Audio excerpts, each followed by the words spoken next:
total yung sermon natin ngayong hapon ay halos katulad lang din ng tema ng pangangaral kaninang umaga. May you still find this beneficial? At kung kaninang umaga ay nagsimula tayo sa pangangaral sa pamamagitan ng Scottish na si Alexander White, ngayon Scottish reformer din na si John Knox.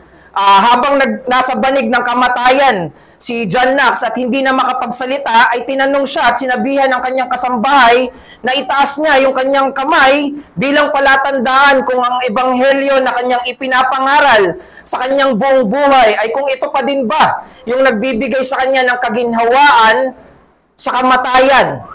At narinig ito ng mamamatay na si John Knox, kung kaya itinaas niya ang kanyang kamay ng 3 beses. Pagkatapos nito ay siya'y namatay. There are no words coming out from the mouth of John Knox, but we can hear clearly the message of gratefulness because of the gospel of Christ. Bago si John Knox, alam natin na maraming tapat na Kristiyano, totoong Kristiyano na binago ng ebanghelyo, ang hindi lang ito parang ordinaryong kamatayan.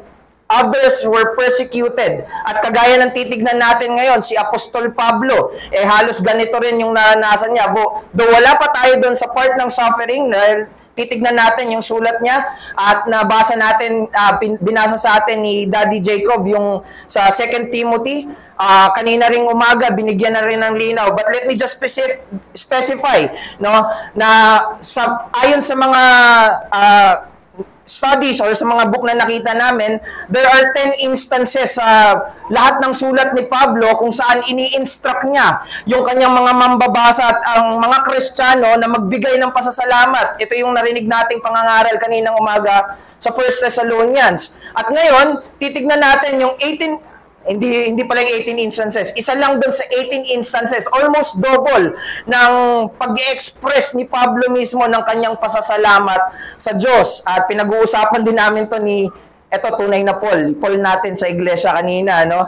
Pinapakita nito na si Pablo mismo minodelo yung pagpapasalamat more than just instructing to give thanks to God. Ito yung mas nagbibigay sa atin ng dahilan para mas lalo pa nating pakinggan at sundin yung mga instructions na iniwan ni Pablo. Dahil alam natin na siya mismo ay nauunawaan niya yung layunin at yung benepisyo ng pagbibigay pasasalamat. He is endorsing what is personally true to him, that even while in the end of his life, he still value thanksgiving highly. Thus, still, yung thanksgiving ay nag-overflow sa kanya. Tandaan natin, this is not the first time nagkaroon tayo ng pangangaral sa 2 Timothy.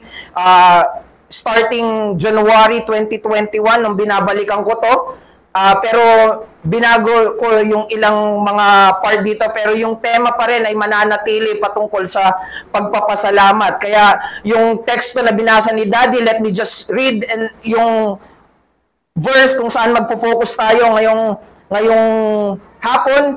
I thank God whom I serve, as did my ancestor, with a clear conscience, as I remember you constantly in my prayers night and day. Verse 3 ng 2 Timothy chapter 1. At immediately, no, itong verse 3, from yung greetings ni Pablo from verse 1 and verse 2, ang unang bumungad sa atin sa sulat ng isang nakakulong, nag-iisa at nahihirapan at mamamatay na apostol ay walang iba kundi pasasalamat. If there are any complaints or regrets, this last letter is where you might probably see yung mga complaints na yon, dahil si Pablo ay nasa dulo na ng buhay niya. Approximately around 60 to 65 years old na si Pablo by the time na nandito siya sa kalagayan niya. However, hindi natin narinig mula sa isang matandang Pablo ang anumang salita ng pagrereklamo sa sulat na ito. Instead, this letter contains thankfulness that becomes an encouragement for Timothy para magpatuloy na mag-endure at patuloy na maging tapat sa ebanghelyo ng Panginoong Jesucristo. Ang ebanghelyo pa rin ang mahigpit na tinatagubilin ni Pablo kay Timoteo amidst all the hardship encountered and even while in the face of death. Sa naging consistent, no, na nakita natin. Chapter 1 ng 1 Timothy, ang tagubilin ni Pablo ay ingatan, bantayan mo ang ebanghelyo. Makikita natin yan on verse 14. Sa chapter 2, makikita natin on verse 3, 8, and 9, yung kanyang tagubilin na magdusa ka. Pwedeng maghirap para sa kabutihan ng ebanghelyo. Paghirapan mo. Maging handa ka na pagdusahan. Alang-alang sa mabuting balita ng Panginoong Yesus. Chapter 3 ay magpatuloy ka. Huwag kang hihinto. Magpatuloy ka sa ebanghelyo. And then chapter 4 sabi niya doon, iproklama mo ng tapat ang ebanghelyo. So lahat makikita mo sa chapter 1 hanggang 4, 4 chapters lang naman ng 2 Timothy, makikita mo yung centrality ng gospel. Now we can say that Paul regularly meditates on the gospel to the point that even his greetings has been Christianized. Verse 1 and verse 2. Now look at verse 1. Paul, an apostle of Christ Jesus by the will of God, according to the promise of life that is in Christ Jesus. Yung pagkakakilanlan dito ni Pablo ay wala sa titulo niya bilang apostol, kundi nandoon sa kanyang Panginoong Hesukristo. Dahil si Kristo ang kanyang ebanghelyo. Hindi yung pagiging apostol niya, yung mabuting balita. Si Kristo yung mabuting balita para sa kanya. And how can we say na hindi siya nagpo-focus doon sa titulo niya bilang apostol? Dahil sa letter, hindi yung pagiging apostol niya yung bukang bibig niya. Sa bungad nga lang yun eh. Actually, from being an apostle, he was even treated like a criminal. Sabi niya doon sa sulat, iniwan pa nga siya ng mga akala niyang kapatid niya sa Asia. Iniiwan ba dapat yung apostol? Hindi. So, hindi yung pagiging apostol niya, yung focus niya. But Paul is clear, amidst all suffering and being degraded, he remains firm about the gospel that he holds. The gospel he meditates. At bakit? Verse 12, at kagaya ng inawit natin, dito kinuha yung to whom I have believed, no? Dahil kilala niya ang kanyang sinasampalatayanan. Alam niya na bilang mangangaral ng ebanghelyo, hindi nakadepende sa kanya o sa sino mang tagapangaral ang pagpapatuloy ng ebanghelyo. Instead, sila ang nakadepende sa ebanghelyo. Si Pablo, na isang mangangaral ng ebanghelyo, ay nakadepende sa ebanghelyo. Kaya labis ang pasasalamat niya na siya ay lingkod ng Diyos. Labis yung pasasalamat niya. I thank you. I thank the God that I serve. Yan yung sinasabi niya. And even at the road of Damascus 30 years ago, nung una niyang na-encounter ang Panginoong Hesukristo, we can see that account on Acts 26. When Paul had an extraordinary encounter with Christ, again, Paul knows kung bakit siya naging apostol. In verse 17, sinabi doon sa Acts 26 verse 17, I am sending you. Ang Panginoong Hesukristo ang nagsasalita dito. I am sending you. Yung salitang send ay yung pinanggalingan ng salitang apostle. No? Parang I apostle you. I am sending you. For what? Kasunod nun, verse 18. Alam niya, to open their eyes so that they may turn from darkness to light and from the power of Satan to God, that they may receive forgiveness of sins and a place among those who are sanctified by faith in me. Napakaganda. Ang ibig sabihin lang nito, pinapakita sa atin na si Pablo ay apostol para sa layunin ng pagpoproklama at pag-advance ng ebanghelyo. We can say na ang binabalikan ni Pablo ay hindi yung naranasan niya no matter how extraordinary and how wonderful that encounter was. But there is something greater than the experience he had in Damascus. And that something greater is none other than the gospel of Christ. Ebanghelyo ang binabalikan ni Pablo. Ebanghelyo ang palaging pinagninilayan ni Pablo. And as he do this, he is strengthened by the grace that is in Christ.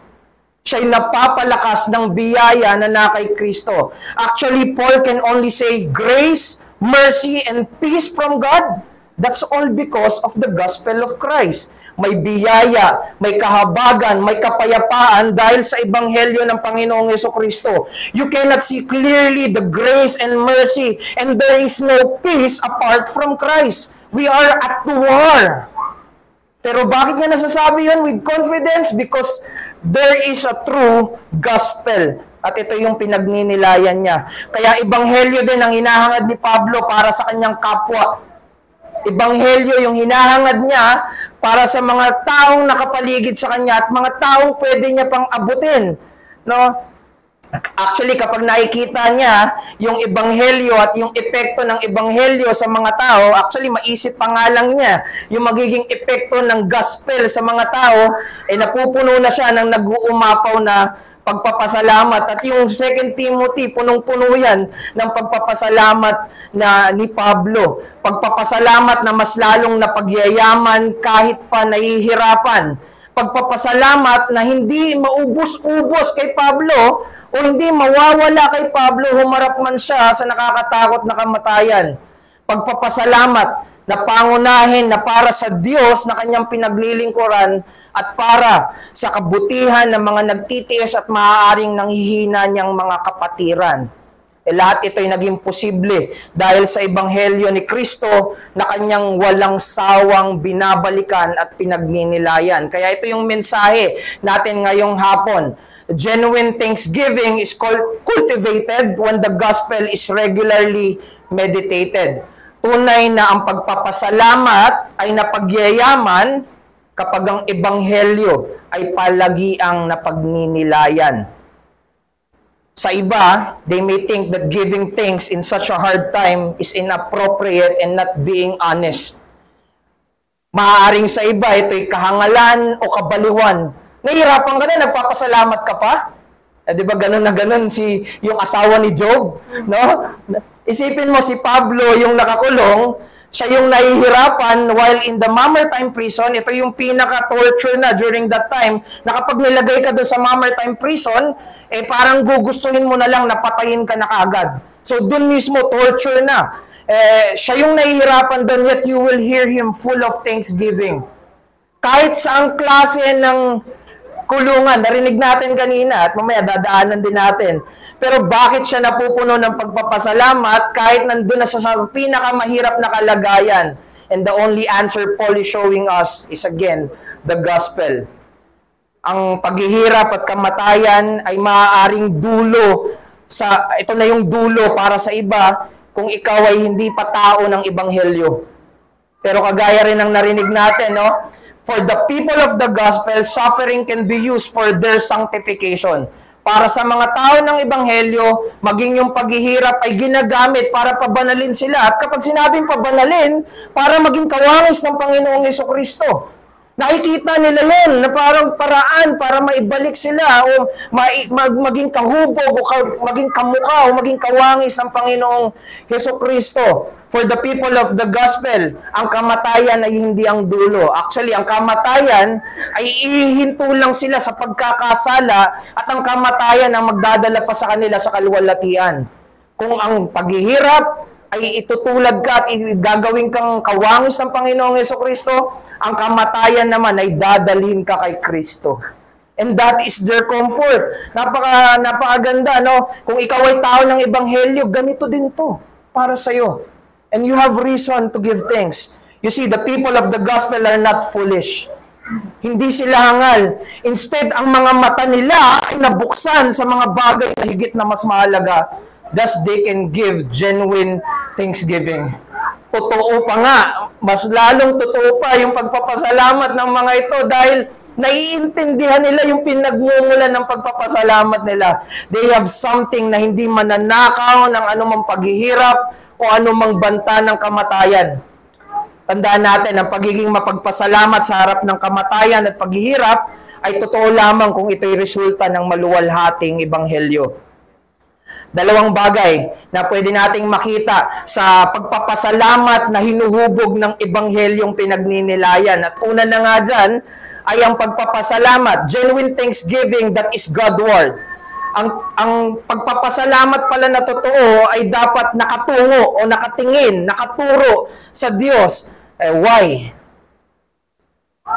Bakit ang pagpasalamat na totoo ay nakaturo sa Diyos parate? Because the true gospel will always lead us to God. Dahil ang ebanghelyo ay ibabalik tayo sa Diyos. Pansinin nyo, sa verse 3, yung pagpapasalamat ni Pablo, nagpapasalamat ako sa Diyos na pinaglilingkuran ko. No, by those words, sa pamamagitan ng mga sulat na yon, mga salita na yon, tinuturuan pa rin ni Pablo by showing Timothy that he is always looking to God. Ako yung nahihirapan dito, nakatingin pa rin ako sa Diyos. Huwag kang mag-alala. May mga parang ganun pa, no? In the midst of all the hardship and suffering he has, merong Diyos na hindi nang iiwan sa akin.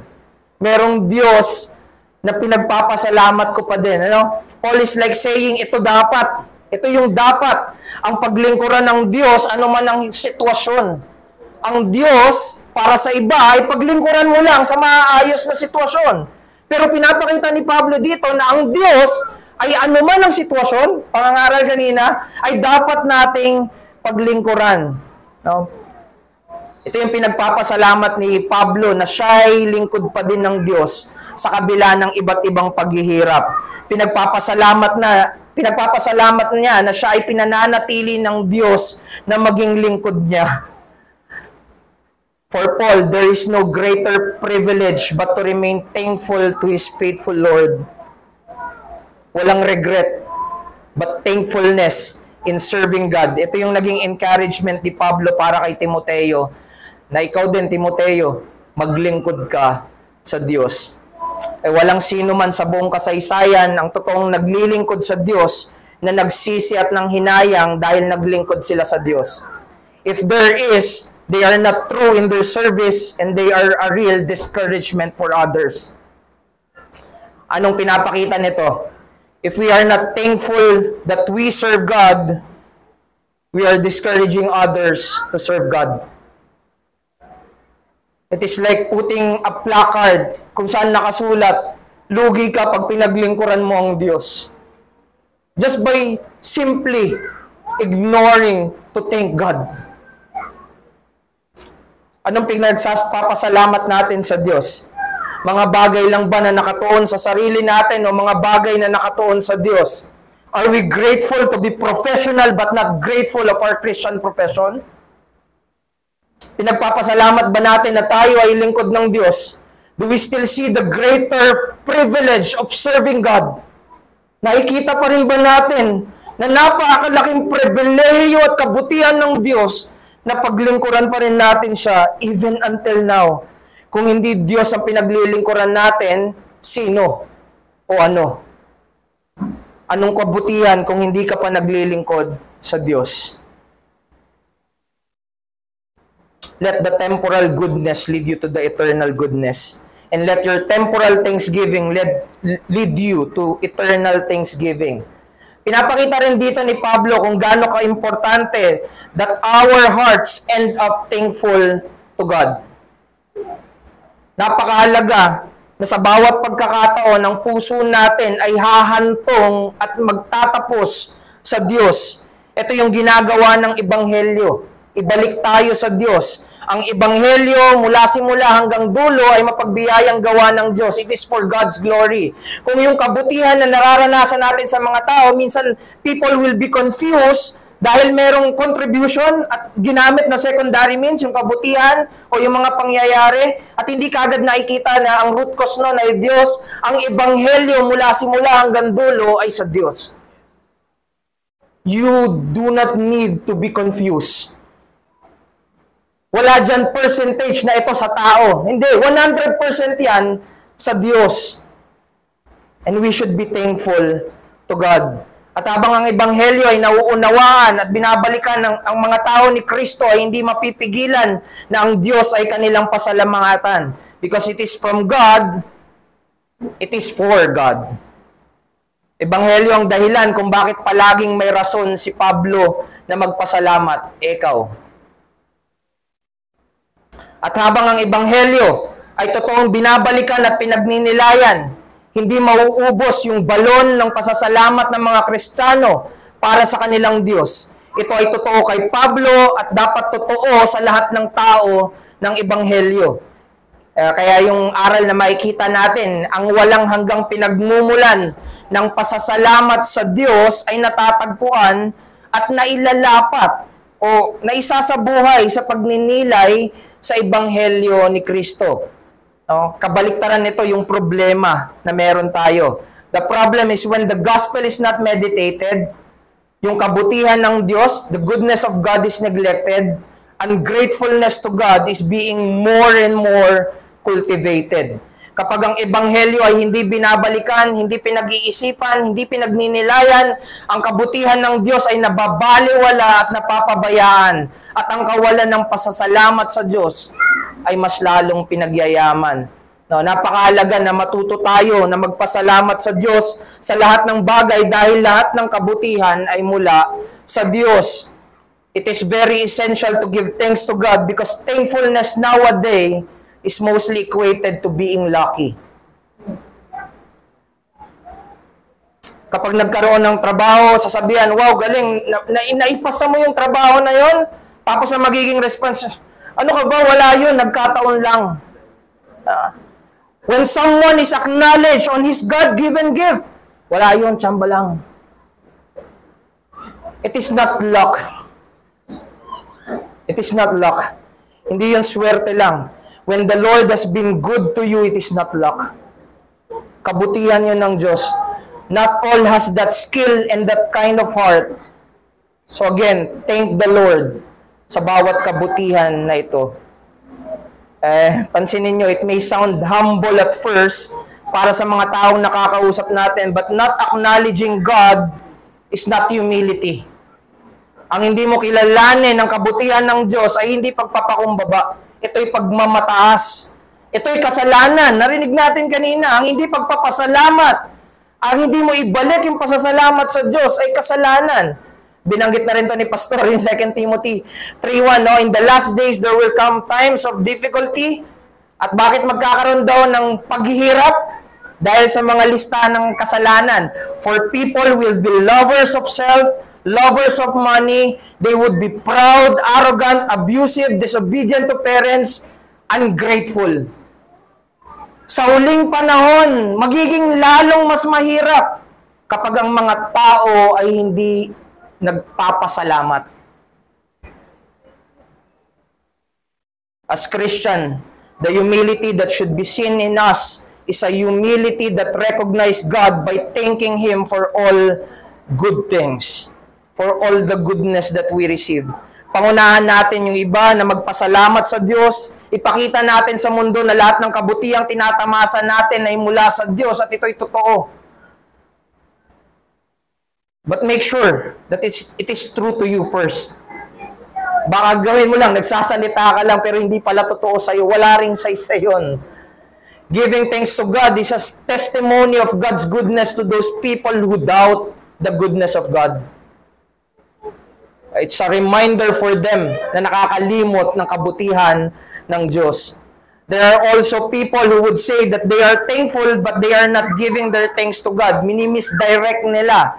No? May mga iba na nanalangin. For example, yung sa nabasa ko kay Jerry Bridges, sabi niya, meron daw doon na nanalangin publicly. No? Kasi merong isang lunar expedition nagkaroon ng problema. Mga papunta ng buwan. No? And they prayed for the safe travel at safe na pagbabalik, no? At nung sinagot ng Diyos yung panalangin nila, no thanks were given to God publicly. Ano yung pasasalamat? Dahil sa advanced technology. Yung mga kind of misdirect, no? Mini-misdirect. Nanalangin sa Diyos, sinagot ng Diyos, hindi nagpasalamat sa Diyos. Ilang panalangin na natin yung sinagot ng Diyos at hindi siya yung binalikan para pasalamatan. There's so many. Kahit nga yung simpleng pagsakay lang ng Diyos, Lord, sana po makasakay ako para hindi ako malhit. Nakasakay. After makasakay, nakalimutan ng Diyos. Mga parang petty things, but again, God is serious in hearing your prayers. Naalala niyo si Polycarp? When he was persecuted, he was told, ang sabi sa kanya, take the oath and I'll let you go. Manumpa ka, pakakawalan kita. Curse Christ. Sumpain mo si Kristo. At paano niya sinagot to? Sabi niya, 86 years I have served Him, and He never did me any wrong. How can I blaspheme my King who saved me? And yet, when we don't give thanks, we blaspheme the King who has been so good to us when He saved us. When He do good things to us. Kung hindi natin sasanayan yung mga sarili natin na maging mapagpasalamat sa Diyos, makikita na lang natin yung mga puso natin na katulad ng mga Israelita doon sa ilang. Pagkatapos palayain, pagkatapos pakitaan ng mga kabutihan, napupuno ng pagrereklamo at pagrerebelde sa Diyos. Pwede nating kontrahin yon. Yung mga pagrereklamo ay pwedeng kontrahin sa pamamagitan ng biyaya ng pagpapasalamat. Patawarin at iligtas nawa tayo ng Diyos sa ating hindi pagiging mapagpasalamat sa Diyos. Kung bibilangin pa nga natin na hindi natin mabibilang ang lahat ng kabutihan ng Diyos sa bawat araw. But what we are asked is to learn to give thanks. No. Hamon sa atin, just like Paul, don't forget to thank God. Magkaroon ka ng disiplina na magkaroon ng established habit of thanking Him every moment you wake up and even before retiring your day. Pasalamatan mo ang Diyos. Be intentional in thanking God.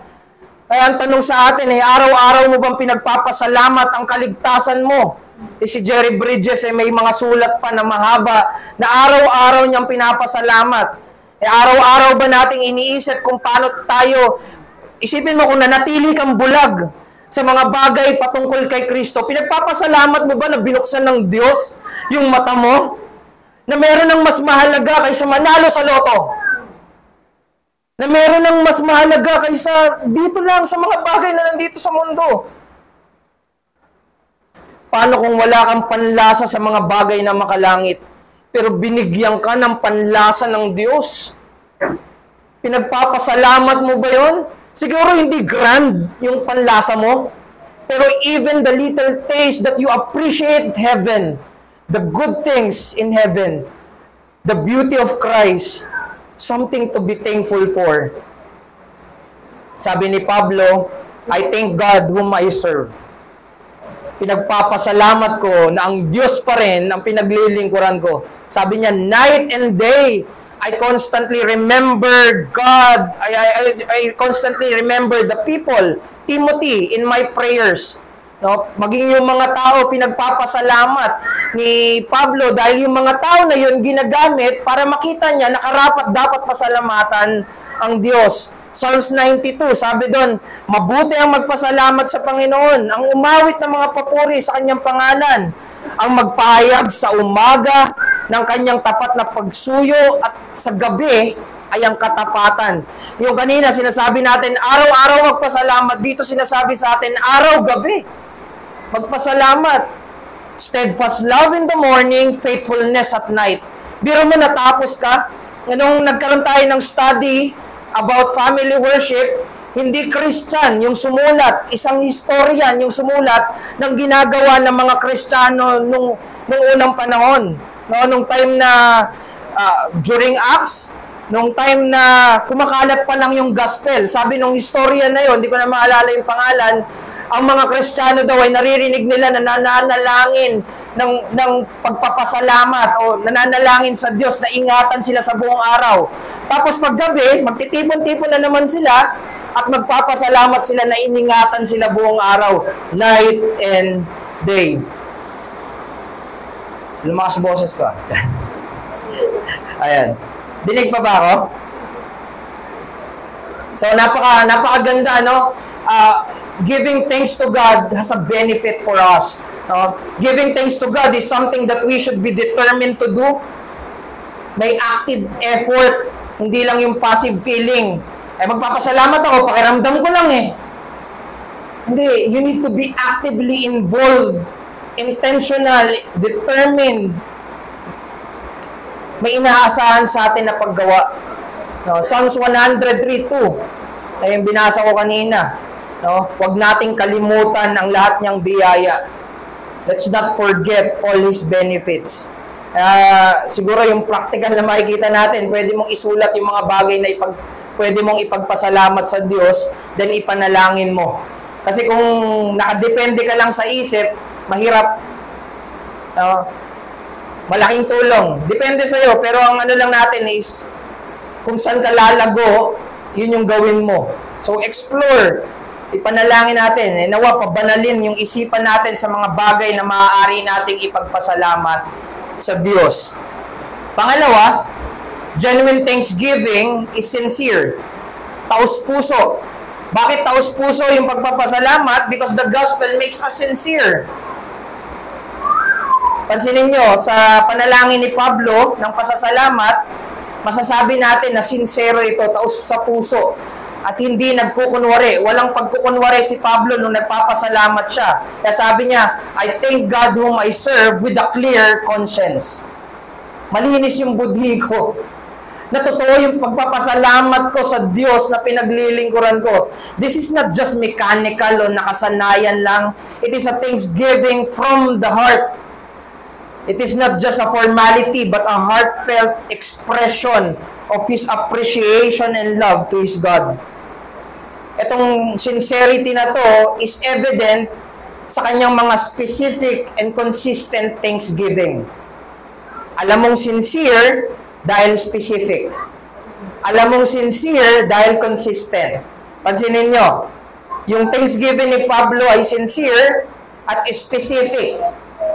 Paul does not offer a generic things but was able to state specifics. Halimbawa, I thank God when I remember your tears. Nagpapasalamat ako sa Diyos pag naaalala ko yung pagluha mo. I thank God when I am reminded of your sincere faith. Specific. Pananampalataya na taglay ng lola at ng mama mo. Sina Lloyda at sila Eunice. At the list goes on. Pagpapasalamat na kilala niya yung pinananampalatayaan niya, pagpapasalamat na mayroong Diyos na maiingatan, anumang ipagkatiwala natin sa Diyos, pagpapasalamat na hindi siya pinabayaan ng Diyos at may nakakasama pa rin siya na dinadamayan siya kagaya ni Onesiforo. No, those are good things na pinagpapasalamat niya. So, it is sincere, no? Because it can specify yung mga actual good things na natanggap niya mula sa Diyos. Actually, hanggang chapter 4 pa yan eh. Iniwan siya ng lahat pero tumindig kasama niya ang Panginoong Jesucristo. Pinagpapasalamat yun ni Pablo. Pangalawa, thanksgiving is sincere because it is consistent. Kapag tumingin si Pablo sa nakaraan, sa kasalukuyan, sa hinaharap, or in any circumstances, we can see that all the more Paul is strengthened to give thanks. Mas lalong napapalakas yung pagpapasalamat kapag tinitignan niya yung mga nakaraan, kasalukuyan at hinaharap at anuman yung mga circumstances niya, lalong napapalakas at mas lalong napagtitibay yung pasasalamat niya. Paul is able to give thanks not just in times of joy but also in times of challenges, hard times. Dito makikita natin na yung true gratitude is consistent. This is not his first time na makulong. Nakulong na rin siya before kasama si Silas, no? At ano yung ginagawa nila? Kagaya kanina, nananalangin pa rin siya at umaawit ng pagpupuri sa Diyos. Nandun yan sa Acts 16, mababasa natin in 25 to 26, ano? He don't do this because he is after for miracle para makatakas. Hindi siya umaawit, hindi siya nananalangin dahil gusto niyang makatakas. Hindi siya after sa mga himala. He did this sincerely because the gospel is consistently what makes him glad and grateful. Kaya nga even after na makalagan siya ng tanikalang bakal at mabuksan yung pintuan ng selda, hindi siya tumakas. At ito pa yung ginamit para dalhin yung kaligtasan doon sa Philippian jailers kasi ang concern ni Pablo, kaligtasan ng mga tao. Not the miracles. Hindi yung himala, yung habol ni Pablo, kundi yung ebanghelyo at yung magagawa nito sa mga tao. Ang hangarin niya ay kalayaang dala ng ebanghelyo para sa mga taong tunay na nakagapos at nakakulong dahil sa kasalanan. When Paul thinks of the gospel at ang magagawa nito sa mga taong makakarinig na to, all the more he becomes committed to the mission of advancing the gospel. Kahit manatili ako na ako lang, basta ma-advance yung gospel. Ganun na yung isipan nito ni Pablo. The gospel is what makes Paul thankful, maging sa mga lola at mga kananayan. Perhaps, nakita lang natin yung mga specific, pero I do believe may mga lola at may mga nanay, may mga balo na maging yun ay ina-acknowledge ni Pablo. Tandaan natin, before niya i-address yung mga faithful men sa chapter 2, na makapagtuturo din sa iba, Paul acknowledged the sincere faith of Lois and Eunice na siyang ginamit upang si Timoteo ay maging tapat sa kanyang pananampalataya. It gives us an encouragement as well sa mga nanay, no? Na yung ginagawa natin, being faithful, being sincerely faithful sa Diyos na pinaglilingkuran natin ay ginagamit to raise up faithful Christians. Kaya yung mga bagay na ginagawa nyo, parang hindi ako nakapakinig dahil nalagaan ko yung bata. May ginagawa yung Diyos. May ginagawa yung Diyos. And Paul acknowledged that. Maaaring pakiramdam nyo, hindi kayo na-acknowledge, but even the word itself is acknowledging those sincere faith. Napakabuti ng Diyos sa mga tao niya. Pinapakita dito to acknowledge the faith of every brethren. Not just those who can speak well, but every faithful brethren ay acknowledge natin. No? Hindi tayo napapalakas ng mga mahuhusay at magagaling, kundi ng mga tapat. Yes, may silbi yung kahusayan, pero anong silbi nun kung hindi tapat? We are to learn to express our gratitude for the sincere faith of every fellow brethren, because they are used by God to strengthen the church commitment to the gospel. Dapat matuto tayo na i-express natin yung ating pasasalamat, lalo na kung nakikita natin na sincere faith yon sa ating bawat kapatiran dahil ginagamit yun ng Diyos para palakasin ng iglesia sa kanilang commitment sa Ebanghelyo. Napakaganda ng ginagawa ng Diyos. Every brethren is God's goodness for us to persevere in the gospel. Kahit yung pinakatahimik, kahit yung nandun lang sa dulo, pero nakikita mo na nagpapatuloy dahil sincero siya sa kanyang pananampalataya. Ginagamit ng Diyos. Ginagamit ng Diyos. Kilalanin mo ang kapatiran. Meron tayong rason. Merong rason bakit magkakaiba tayo. Hindi mo po mapapasalamatan ng Diyos sa mga taong hindi mo kilala. Or perhaps you can give thanks pero general lang. No? Sabi ni Arden Hudgens, to thank God for everything in general is to thank Him for nothing in particular. Yung sasabihin mo, Lord, thank you sa buong kapatiran, sa lahat ng blessings. No? Amen. No? Sabi niya, at mabigat, that's a prayer of an empty mind or a lazy memory. General, ayaw maging specific. I'm blessed to hear na may mga specific na ipinapanalangin. Kaya malaking tulong yung ginagawa natin na hinihingi natin yung mga personal prayer ng mga brethren, yung operational prayer. Napakalaking tulong nun. The more na mas nakikilala mo yung kapatiran, the more na mas nagiging specific yung naipapanalangin at naipagpapasalamat natin sa Diyos. When you talk to someone, mamangha ka dahil tapat pa rin na kumikilos yung Diyos sa kanila. Naririnig mo pa rin yung ebanghelyo sa kanila after many years, after all the struggles. Pero hindi mo yun maririnig hanggat hindi mo i-approach yung kapatiran. Hanggat hindi mo kilalanin at hindi ka gumawa ng paraan para makilala yung kapatiran. If there is no opportunity to talk with others, bisitahin mo sila. Mag-schedule ka ng leave if necessary. No, minsan yung live natin for our comfort. Let your comfort be your brethren. Siguro masyado ng radical yon, and we don't have to do that if we are faithful to the covenant we have with God sa ating lingguhang pagtitipon at pagsasama-sama. Just the ordinary na dinisenyo ng Diyos para sa iglesia ay maaaring maggamit na sapat para magkaroon tayo ng pagkakataon na makausap yung mga kapatiran natin at makilala sila at magkaroon tayo ng specific na ipagpapasalamat sa kanila. Ang tanong, is there sincerity kung namimili lang tayo ng masasamahan? Not everything in the church might be according to our preferences, but this is where we learn to be sincere. Alam mong sincere yung kapatid dahil hindi lang siya present kapag masaya, kundi maging kapag nagkakagulo na. Pero higit sa lahat, our real sincerity is known by God. Kapag hindi na nakikita ng mata ng iba at Diyos na lang ang nakakakita, are we truly sincere in our prayers for our fellow brethren? Do we thank God for them specifically and consistently in our private closet? Pinapanalangin ba natin sila? This is for every one of us. This is not just for pastors, but for every members of the church, for every believer. Kaya yung hamon sa atin, engage in prayer with fellow believers. Or pwedeng sabihin natin, engage in your prayer, your fellow brethren. Pasalamatan mo yung Diyos sa katapatan niya at sa patuloy na paggabay niya sa mga buhay ng kapatiran mo sa loob ng iglesia.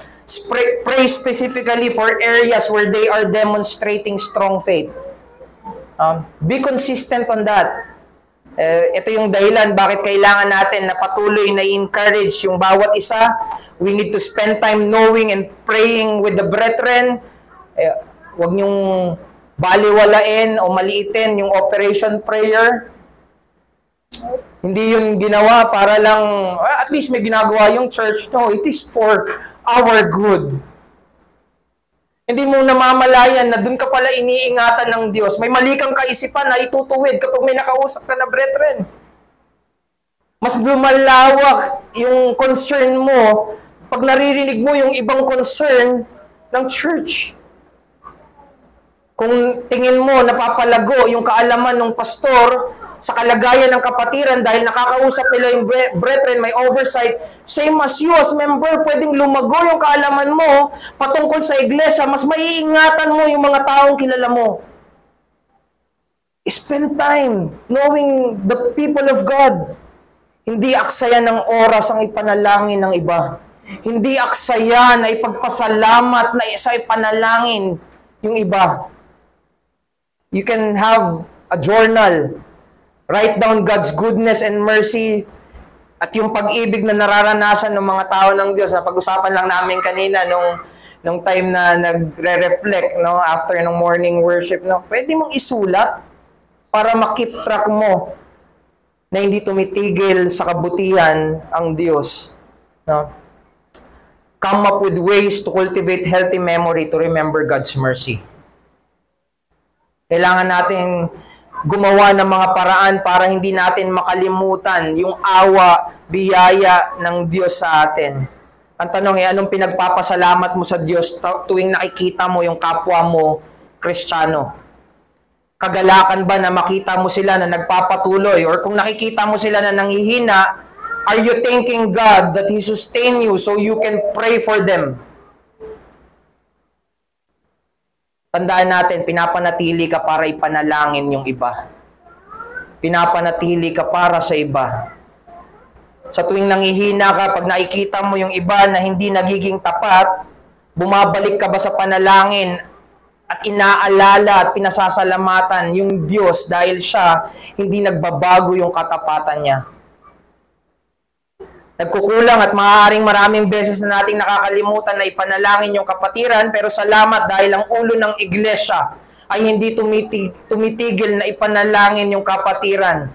Hindi tumitigil ang Panginoong Jesucristo na manalangin para sa iglesia. Kung pinapanalangin ni Kristo yung kapatid na nirereklamo mo, bakit patuloy ka sa pagrereklamo sa kapatid? At instead of complaining, why not pray for your brethren? Hindi si Kristo yung tinutularan natin when we don't pray for the brethren. Si Kristo yung pag-asa natin at mag-uudyok sa atin na magpatuloy. Kaya dapat bumalik tayo kay Kristo at magpatuloy tayo kay Kristo. Marami tayong pagkukulang, pero salamat dahil hindi tayo yung tagapagligtas. Si Kristo yung nananatiling tagapagligtas. Gusto kong magtapos doon sa tanong na ano yung itsura ng mga taong binago ng Ebanghelyo. Sila yung mga tao na makikitaan mo ng pagpapasalamat at panghihikayat na magpatuloy sa Ebanghelyo sa gitna ng kahirapan o maging sa harap ng kamatayan. Back then, 2021, back in January, meron ng sinulat si Mark Jones na Knowing Sin at dinedicate niya yon sa isang Christian brethren na ang pangalan ay Joel Tigring. Si Joel Tigring ay buhay pa during that time pero may cancer siya at siya ay missionary sa Turkey na mayroon siyang 5 anak pero dahil nung nalaman na may cancer siya, bumalik siya ng US. I'm not sure kung US ba yun or what, pero bumalik siya sa bansa kung saan siya nanggaling. At nakakatuwa during that time, makikita mo yung post ni Joel about his faith. Ganito yung sabi niya, pagkatapos kong sumuka ng maraming dugo, I'm blessed by the time that I have with the kids for the next few days. Sabi niya, pagkatapos kong sumuka ng maraming dugo, I'm blessed by the time that I have with the kids for the next few days. We have today. Tomorrow is priceless but not promised. Eternity in Christ is our deepest hope. I am so grateful for today. Thank you, Lord. Sabi niya, nagpapasalamat siya sa Diyos, sumusuka ng dugo, nagpapasalamat sa Diyos. Nawa ang iglesia ng ARBC ay lumago at balikan parati ang biyaya ng pagpapasalamat sa Diyos at sa Kanyang Ebanghelyo. We can, hindi pa tayo sumusuka ng dugo. We do not suffer to the point of losing our own blood. Pawis pa lang. But let us all look to God. God is our infinite God. Infinite God. Titigil lang tayong magpasalamat kung hindi na tayo nakatingin sa Kanya o mali na yung pagtingin natin sa Kanya. After many years, nagpapasalamat pa din ako sa Diyos na ako ay parte ng iglesia niya. Nawa ito ay totoo para sa bawat miyembro dito sa Antipolo. Pasalamatan natin ang Diyos. Nagpapasalamat kami, Panginoon, sa kabutihan ninyo. Nagpapasalamat kami dahil ang salita niyo ay nagtuturo kung paano maging mapagpasalamat. Nagpapasalamat kami dahil merong walang hanggan kung saan pwede ka naming pasalamatan sa walang hanggan. Salamat, O Diyos. Salamat sa kabutihan niyo. Nawa maging kasiyahan ng pagpapasalamat sa amin.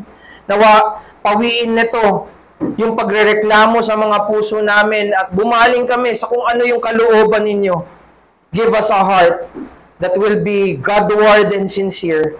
Give us a heart na kasiyahan na pagnilayan ng Ebanghelyo at mula sa Ebanghelyo mapuno kami ng kagalakan na totoo. Salamat, purihin ka. Luwalatiin mo ang iyong sarili. Ito yung dalangin namin sa pangalan ng Panginoong Jesucristo. Amen.